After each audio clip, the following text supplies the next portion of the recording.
si on devait comparer la tendance entre justement ces postes de manager versus des recrutements massifs, est-ce que déjà comparaison il y a sur bien sûr les recrutements, naturellement.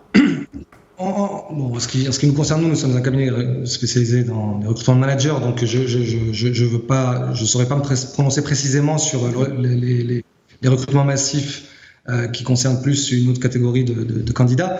Maintenant, ce que j'ai pu constater en tous les cas en tant qu'observateur lambda, c'est que je n'ai pas spécialement vu de campagne de recrutement massif depuis le début de la crise, comme on a pu le connaître par le passé dans le secteur des call centers, du business process outsourcing, de l'IT outsourcing.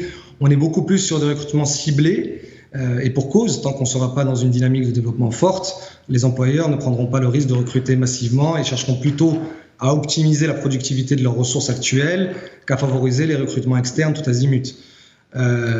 Pour ce qui est des recrutements de managers, comme je le disais tout à l'heure, il y a une certaine tendance à la reprise, mais qui est toujours fébrile pour le moment, qui est fragile, précautionneuse. Les recruteurs s'y reprennent plusieurs fois avant de prendre une décision à ce sujet. On prend son temps, parfois à tort, mais c'est comme ça. Voilà.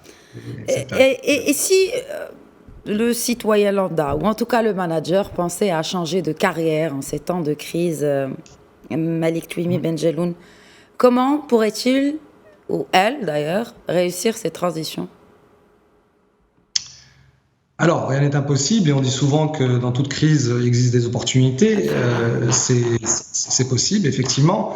Maintenant, pour ceux ou celles, je dirais, qui n'y sont pas obligés, c'est-à-dire qui n'ont pas été, soit qui sont vus remercier, soit qui sont dans l'obligation finalement de devoir réussir une transition, une reconversion, je dirais qu'il est préférable de cibler des entreprises stables dont l'activité a été peu ou impactée, ou bien qui opèrent dans des secteurs comme le secteur de l'informatique, du digital, des télécoms, de la monétique dont on parlait tout à l'heure, du médical, de la santé, pharmaceutique, banque assurance.